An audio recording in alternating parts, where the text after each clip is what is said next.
Muito bem, sábado, dia 12 de novembro, é o dia do diretor. Por isso, hoje eu converso com um dos principais diretores do litoral paranaense, diretor de colégio, porque afinal de contas é uma pessoa muito capacitada, uma pessoa muito conhecida aqui em todo o litoral, em especial aqui na cidade de Paranaguá. Professor Welton Fernandes, muito obrigado por atender ao nosso convite, por participar do Bom Dia Litoral de hoje. Professor, conta um pouco como é que é a vida de um diretor, o dia a dia, como é que você acabou se tornando diretor de um colégio. Seja bem-vindo. Obrigado, Pierre. Obrigado a todos que estão nos assistindo agora. A verdade, a história é longa, né? Nós temos 25 anos já de carreira, né? Aqui em Paranaguá, 20 anos, na mesma empresa, inclusive, que é no Colégio Anchieta, desde que eu cheguei, né? Até então. E a vida é bastante puxada, porque você trabalha com a administração de pessoas, e trabalhar com a administração de pessoas, cada uma com interesses bastante discrepantes uns dos outros, é relativamente difícil. Você pega o grupo de professores que tem o interesse deles e você tem que tratar e alimentar esse interesse. Você tem o grupo de alunos que tem o interesse deles e é a mesma coisa. E também tem o grupo de pais que tem o interesse deles e assim vai. E como são vários níveis, o nível você fala do aluno que é de pré-vestibular, que tem um nível um propósito diferente do aluno do ensino médio, que tem um propósito diferente do aluno do ensino fundamental. E você fica vendo toda a cadeia de eventos acontecendo e você tem que lidar com agradar a gregos e troianos ali ao mesmo tempo, né? Quando você me pergunta com relação a como foi a situação de se tornar diretor, eu até acho interessante. Isso é uma coisa que é meio que... Eu acho que vem meio de vocação mesmo da pessoa, né? Porque quando eu comecei o curso de graduação, fiz a graduação em Física. Não tem muito a ver, né, diretamente. Os diretores de escola geralmente não têm um curso para ser diretor de escola, né? Então não era a intenção ser diretor de escola. Mas eu entrei na graduação em 96 e em 97 eu era diretor. E até então eu estou nessa, né? Já no curso universitário, na época, na Universidade Estadual de Maringá, nós tínhamos um curso que era o pré-vestibular da UEM. E esse curso pré-vestibular, na época, eu assumi um curso com 200 alunos, que é o que nós tínhamos lá, e em 8 meses nós passamos aqui, teve um crescimento exponencial e foi para chegamos a quase 2.000 em 6 meses. Aí isso deu uma visibilidade para mim muito grande. Daí eu fui para outras escolas do estado para dar palestras sobre expansão, como fazer e tal. Isso que eu estava aprendendo ainda, né? Mas enfim, aí a coisa veio, até culminar em eu estar aqui em Paranaguá em 2005. No Anchieta, na verdade. Até pode parecer que é um lapso temporal, porque eu digo Anchieta há 20 anos e eu estou aqui desde 2005, né? Mas inicialmente eu de Curitiba, eu morava em Curitiba, trabalhava no Positivo em Curitiba e no Anchieta em Paranaguá. Então eu vinha uma vez por semana, descia a serra, dava aula e voltava, dava aula e voltava. E assim eu fiquei um tempo, até eu resolver virar paranaguara de vez. Você é natural de onde? Rolândia, lá no norte do Paraná. Norte do Paraná. Inclusive temos uma foto aqui, julgo eu, com perdão, né? Dá para perceber que o tempo passou um pouquinho. De quando é mais ou menos essa foto? O que essa foto representa para o senhor? Porque eu estou vendo vários alunos e, assim, me parece algo muito espontâneo, a felicidade e a alegria delas de estarem ao seu lado. Então, mostra como o senhor é querido pelos alunos. Inclusive, eu tenho relatos de pessoas que já o conhecem de sala de aula, que trabalham aqui na TVCI, outras que já trabalharam aqui na TVCI, que falam que o senhor é muito querido. Como é que é trabalhar e ter esse sorrisão aí no rosto dos alunos e das alunas? Na verdade, eu vou fingir que eu não percebi que me chamou de velho. Mas tudo bem. Porque ele notou que eu tenho um pouquinho mais de cabelo na foto. Foi exatamente, né? Isso, mas eu mudei no meio do caminho a fala. Mas isso é natural, tá quase parecendo com aquele Van Diesel. Em breve eu chego lá.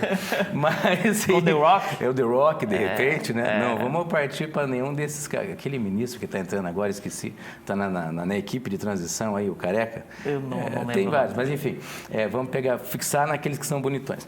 Mas esse pessoal, isso aí foi uma feira. Isso aí está com 4 anos, nem faz tempo assim, que o cabelo judiou bastante, mas está com 4 anos. Essa galera estava no 8º ano do fundamental, agora eles estão no 2º ano do médio, inclusive. Até estão na turma do meu piá, meu filho está nessa turma aí. Mas, enfim, estão na mesma turma. Era uma feira que estava acontecendo e tal, né? Essa relação que a gente tem, claro que você não tem essa relação com 100% das pessoas, porque quando você está na gestão de pessoas, em algumas ocasiões você tem que tomar atitudes, assim como um pai tem que tomar com o filho, que não são tão agradáveis, né? Até no crescimento dele, da organização, você precisa, às vezes, não ser tão querido assim, mas existe a visão geral e, graças a Deus, na visão geral, a gente se dá bem mesmo com a turma, né? Então, é uma coisa existe muito sentimentalismo na relação professor-aluno. Essa é a época da pandemia, não gosto de lembrar muito. Mas essa época veio chata, né? A gente longe, não tinha contato com ninguém. Tinha que usar máscara. Né? Máscara o tempo inteiro e tal. Isso foi bem difícil mesmo e o país ainda está pagando o preço disso. E vai demorar um tempo para pagar essa conta. Afinal de contas, foi uma geração que foi 3 anos fora aí, né? E 3 anos totalmente desacertado. Em termos de desenvolvimento escolar, não dá para eu me desenvolver o que eu tinha 13 anos até os 16, eu não recupero dos 16 aos 19. Fica um lapso. E esse lapso vai ser realmente bem complexo da gente poder, né, recuperar, né? Mas, enfim, a turma, ela se dá bem, se identifica bem, porque existe uma questão de sentimentalismo. A escola é uma coisa interessante. A escola, ela é uma empresa, sem sombra de dúvida. A escola é uma empresa que funciona como uma empresa, com departamentos que tem que ser administrados separadamente, tem que delegar e tal, mas ela também tem aquela relação ainda do tio que é o tio queridão que me ensina. E já os filósofos mais antigos já diziam, e com toda a razão, que para eu aprender com você, ajuda muito se eu gostar de você. Se eu não gostar de você, atrapalha bastante. Então, essa relação sentimental, ela se faz necessária, né? Quando ela não acontece, aí é porque a relação não está dando certo. É a hora de cada um enfiar a viola no saco e ir para um outro canto, onde vai encontrar a afetividade que precisa existir também, né? Agora, professor Elton, o senhor tocou num ponto muito importante que no início da entrevista o senhor fala. Tem 3 grupos com interesses distintos e você precisa negociar com os 3 grupos. E o diretor de um colégio muitas vezes faz parte dos 3 ao mesmo tempo, porque é diretor, é professor da instituição e é pai de um aluno da instituição. É muito comum. Inclusive, o senhor acabou de falar, meu filho está na mesma turma que essas que apareceram na foto, que essas meninas. Como é ter que viver esses 3 lados distintos como diretor de um colégio? Quer dizer, você tem o interesse como diretor, é a tua profissão, é a tua função, mas é também a tua profissão ser professor de vários alunos e é também a tua missão de vida ser pai.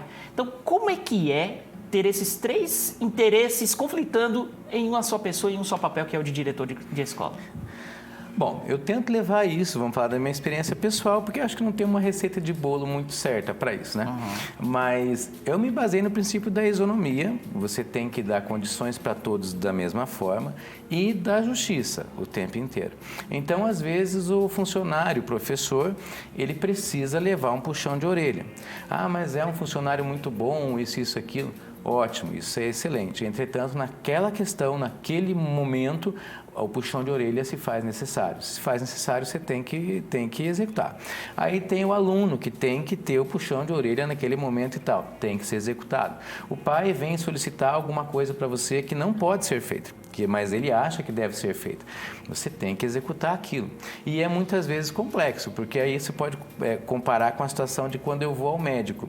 E muita gente, sobretudo quando passa de uma certa idade, o cara vai até o médico e ele espera que o médico dê um monte de remédio. E muitas vezes a pessoa de mais idade ainda diz, aquele médico é bom pra caramba, porque eu vou lá, ele me enche de remédio, então ele manja. Aquele outro eu não gostei, porque eu fui lá e falou que eu estava bem, então eu não achei legal. Isso é a opinião da pessoa. Da mesma forma, é a opinião do pai. O pai chega com eu quero que faça determinada coisa.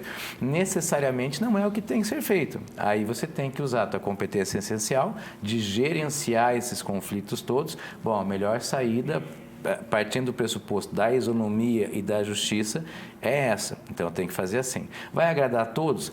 Provavelmente não vai. E você tem que ter na tua cabeça que não vai agradar a todos, mas você vai poder responder depois. Quando acontece determinada coisa, é assim. Quando acontece determinada coisa, é assim. E aí você consegue gerir. Se deixar a pessoalidade tomar conta, vira algo que você não tem controle mais, se perde totalmente, né? Imagino.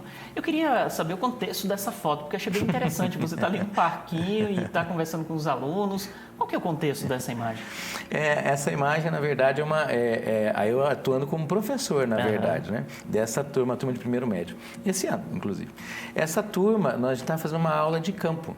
E daí tinha que entender como é que funcionava um conceito de física. Não vou me estender sobre isso, que uma hora dessa da manhã o pessoal não está muito afim. Ainda mais física, né? Mais física o pessoal não curte muito, geral. Mas, enfim, o conceito de momento de força, de gangorra, de alavanca e tal, né?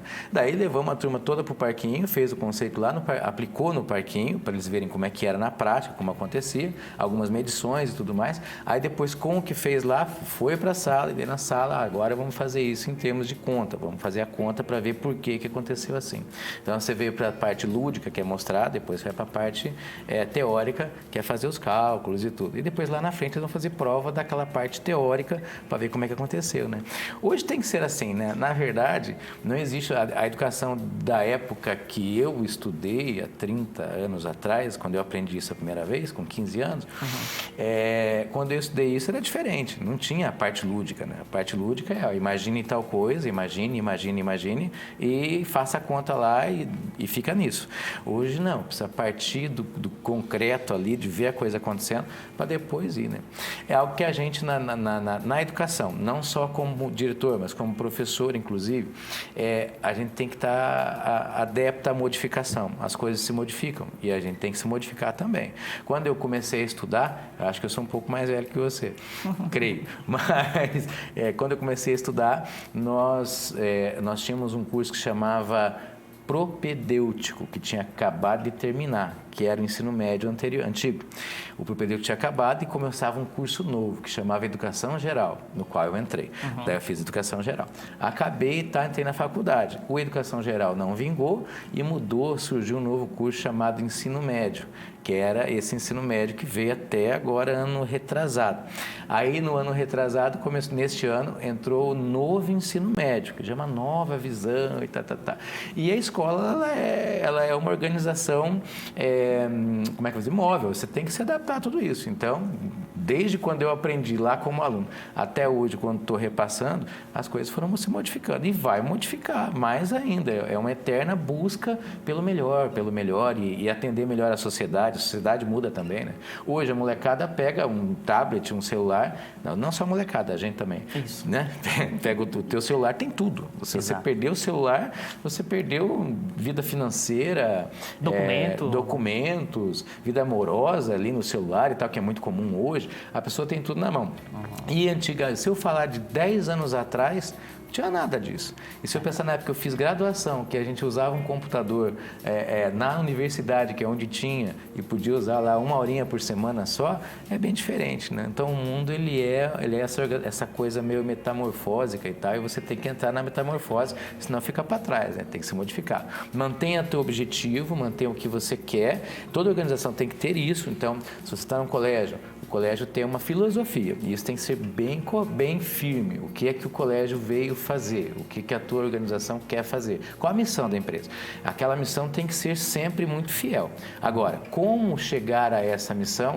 Aí nós vamos mudando, conforme o processo altera. Vai. Professor Welton, muito obrigado pela participação. Parabéns pelo Dia do Diretor, professor Welton, que é diretor do Colégio Anchieta, aqui na cidade de Paranaguá. Foi um prazer enorme recebê-lo aqui no Bom Dia Litoral e até uma próxima oportunidade. Eu que agradeço. Estendo aqui também os meus parabéns a todos os diretores, a todos os educadores, porque também auxiliam bastante o trabalho do diretor. Esse sábado vocês tenham um ótimo sábado de muita reflexão e também, é claro, comemorem o Dia do Diretor. Um abraço a todos os diretores.